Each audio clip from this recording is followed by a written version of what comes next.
My name's Paul Richmond, and I've been helping businesses transform their people and accelerate performance over the last 15 years. This is a short clip around presentation skills. We run presentation skills for organisations on a variety of different levels. Sometimes it's around presenting technical information to symposium and conferences, but very often it's around business development and winning business as part of a tender pitch to potential prospects. In the next few minutes, I'm going to talk about how to make the most of your preparation, how you can get people to change when you are presenting to them, and how you can ensure you take control of timing in your presentation, which is absolutely critical. So what is it about presentations that people fear so much? Why is it that for many, presentations mean we are covered in nerves and we break out into a cold sweat? None of this, of course, helps us. It's something to do with our brains. The amygdala in the center of our brain, dating back 10,000 years, it's giving us the same response to help us fight fear. But of course, in this case, fight or flight doesn't apply. You can't run away when your boss has asked you to do a presentation. So, what do we need to do? Well, clearly, we need to make the most of our preparation. The key thing when you're preparing any presentation is to think audience first. Who am I presenting to? What is it I want them to think, feel, and do differently when they leave my presentation? This is important whether you are trying to convince your potential prospect client to buy you, because people buy people. They're buying you, they're buying your organisation. Whether you're trying to change the way people act at a particular time, whether you're trying to change a particular viewpoint.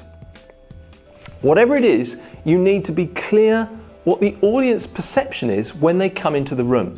How much do they know? Technically, how skilled are they? What kind of language is going to work with that particular group? You then need to think, how am I going to get these people to change? What kind of message do I need to present to them that is going to convince them that my argument is the right one? Now, we all learn differently. We all perceive the world differently. Some of us will see things and learn. Others will listen. Others need to engage. Most people agree, having done extensive research on it over the last 50 or so years, that engagement is the best way to convey most messages. Technical messages, clearly you're going to need to give them a swathe of handouts and reports so that they can bury themselves in the detail and understand the subtle nuances of what you're presenting. But the key messages, the things you want to go away with, you need to present to them clearly.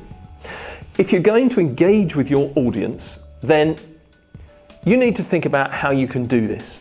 It begins as you start your presentation and you look around the room and thank the people that are there. You really need to ask them a question about the topic that you're presenting on. How many have had that experience? How many find it a challenge? Even a show of hands will get people engaged because they're thinking, you actually care what I think.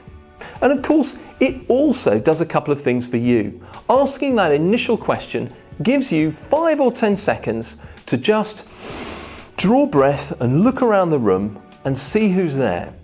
You also get to find out how many people have had the experiences that you're interested in. Is it half the room?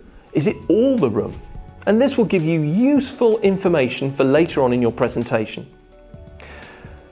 How else can you get them engaged?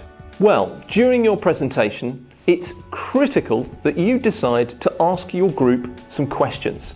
So have a couple of questions in your slide deck or in your presentation so that you can get the group involved. Of course, if you simply ask a large group, 100, 200 people, what do they think about a particular issue, there's likely to be silence. So what you need to do is to get them engaged with each other. Ask them to pair up, work in groups if the table seating allows, and give them a few minutes to discuss this on their own. If you're delivering from the stage, it's likely to be very, very different from anything that they've had from any other presenter.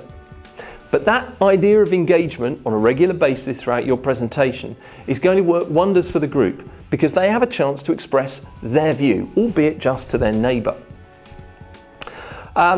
So you can then ask for feedback and play on that into your next slide. Of course, when you are presenting, remember you have got control over your voice. And your voice has a number of controls. It has a volume control, where you can be either louder when you really want to emphasize something, or you can speak more quietly if you want to be subtle and emphasize a point in a different way. There's pace. You have a pace control, which means you can go faster when you're excited, and you can slow it right down when you want to make a key point. You've even got a pause button.